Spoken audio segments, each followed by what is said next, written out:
Hey everybody, it's Justin, your guide into the other side. We're back with another video covering the mutant ecosystem. I guess we have an update from Faraway at GG as well as Novel Labs on season 1 or 0 of Serum City. So we got this trailer. We're going to definitely watch through it, break it down, and then we're going to follow up with the blog post kind of covering what to expect when season 1 is going to drop, as well as, you know, everything that kind of entails. So without further ado, let's kind of drop down and just see this trailer, and we'll just get started.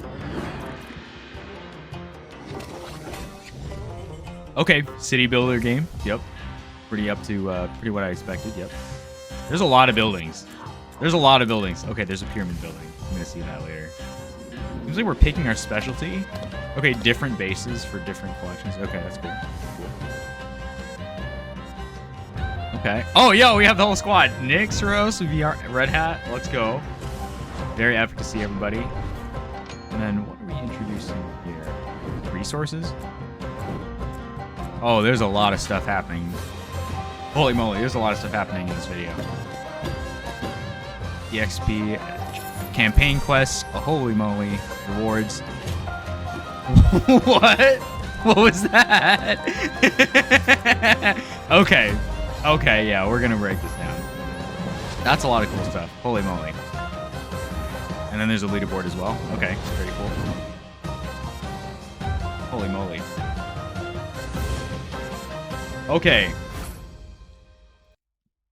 There's a lot of stuff in this, so we're gonna turn the music off so I can actually like take a look and see the gameplay elements we kind of want to break down. So season 1 super early access, definitely interesting. So right off the bat, you know, we see that we're building our city. Essentially, we're building sections of cities with different buildings.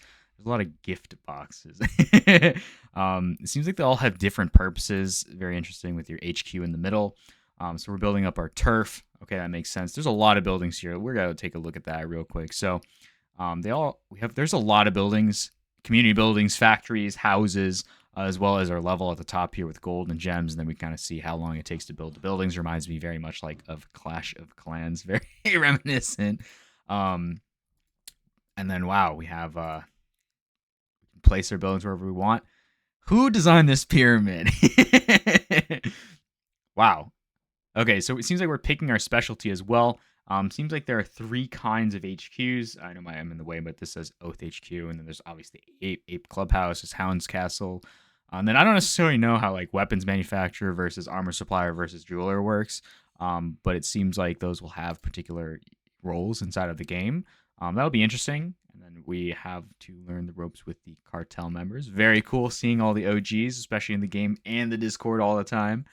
And then it seems like they're introducing resources and like resource management items, etc., EXP. It seems like there's a lot of loot just kind of floating across the screen here. And then there are railroad tracks and trains too, where we can kind of collect items and stuff.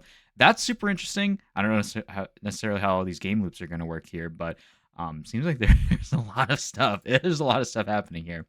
And then we also have campaign quests per this screenshot here. Chapter 1 up to Chapter 5.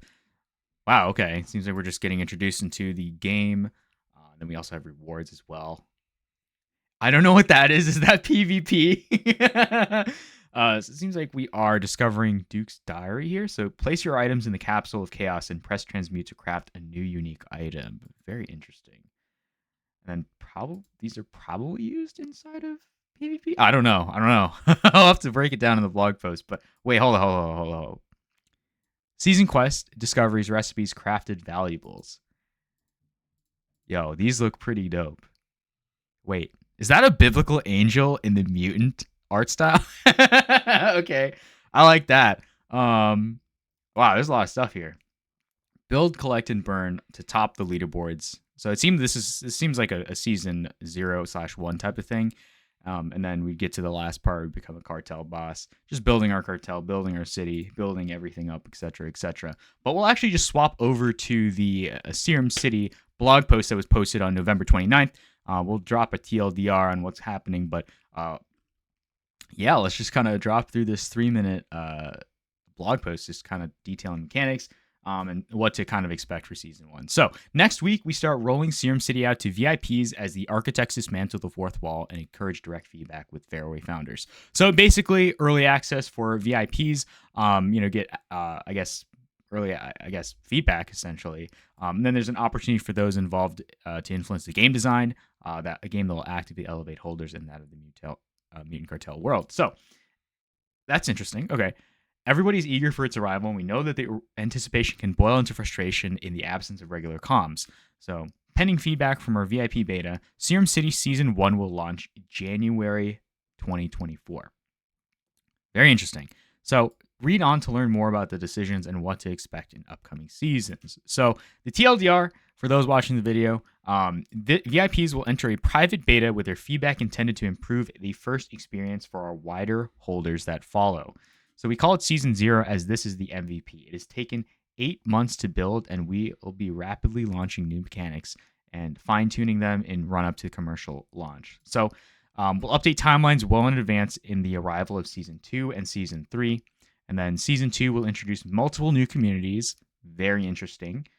Cross-game incentives. Even more interesting because, we all know that mutants and mutant hounds can be used inside of Legends of the Mara to, use as allies in Season 2 of that game. So it's like, how are these going to cross over? I don't know. It's going to be interesting to see.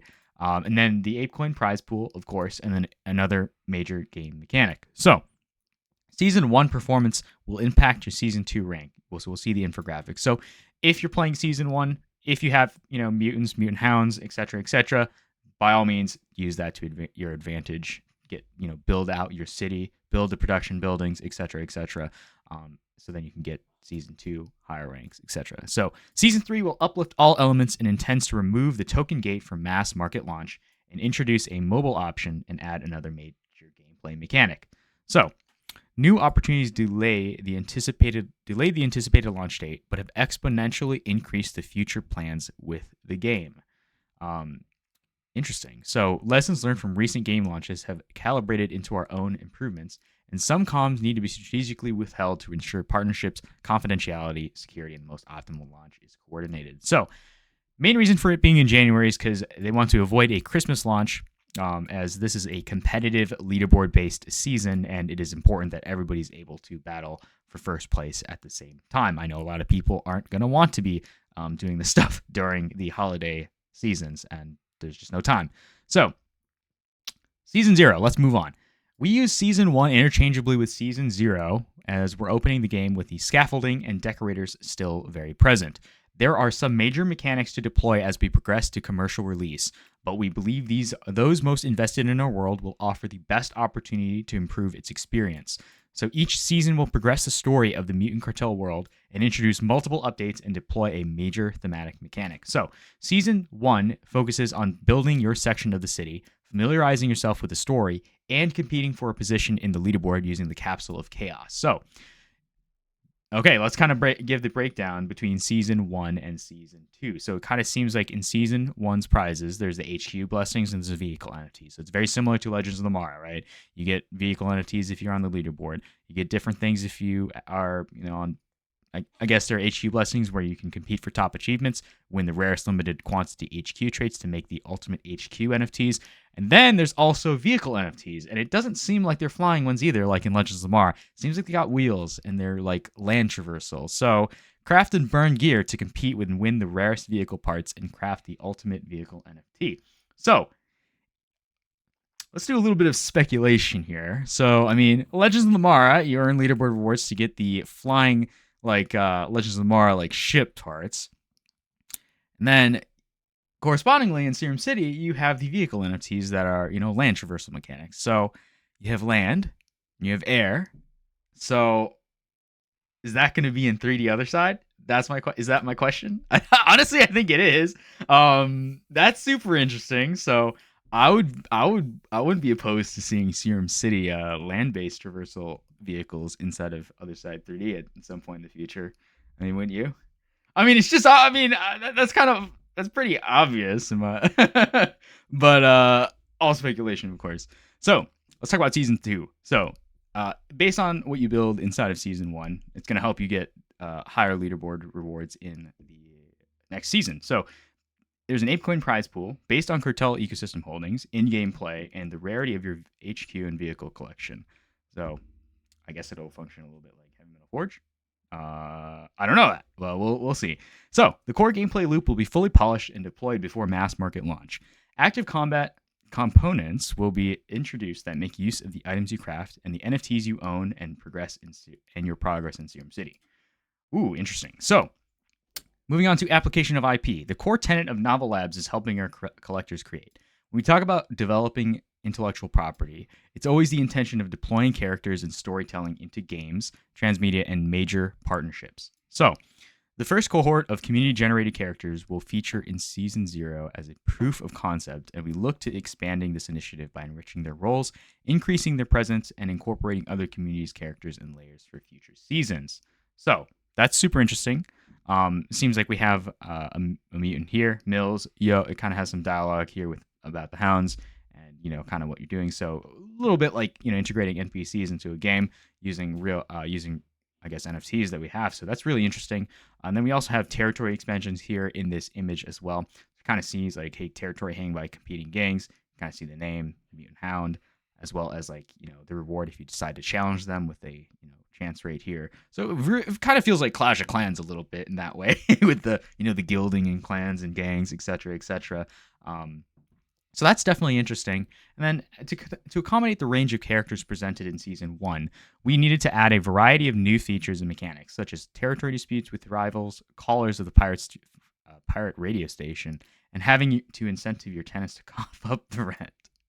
Okay, Fused Hounds. So, as the timelines of Serum City Season 1 and Fused Hounds Stage 2 falling in close proximity, we felt it was only right that the new collection was given its own presence, right? So Fused Hounds will be able to mint Hound HQ passes and will also access a unique building during Season 1. So that's certainly interesting. I guess we'll have to see how that goes. So last but not least, technical plumbing. In addition to all the visual styling updates, there's also a large body of work that goes into dramatically improving Web3 plumbing. So, again, they've worked on solutions to tackle challenges with slow transactions and gas, overcoming the engine rooms that take a large lift that goes largely unseen to the untrained eye, but adds significant value to the overall experience. So, again, big thanks to Novel Labs and everybody working in the background to make everything work. A large amount of work has gone to the game for the last year from both teams, and we truly hope it delivers on the expectation of the community. And this is only the beginning of Serum City, etc. So, overall, let me know what you thought about the trailer, the gameplay, what you think about playing the game, especially if you have a mutant or a mutant hound, or any of the other side collections that participate in the ecosystem, because it's definitely going to be interesting to see how HQ blessings and vehicle NFTs pair out in the overarching plan of things. I certainly think they will. But personally, I'm excited to just try the game out, figure out what's going on, try to keep up with everything, because it's been crazy. It's been crazy, guys. And I'm sure everybody's been looking for an update as well. So you can find all the information in the description below. I'll link to all of the, the blog post as well as Serum City's Twitter page, because they have a bunch of information and sneak peek tidbits of, the game. It's set to come out in January. So definitely hit that like and subscribe button. Always helps me create more content. You guys know where to find me. I'm on X, I'm on YouTube, and I'm also on Discord. But I'll catch you guys in the next one. Peace.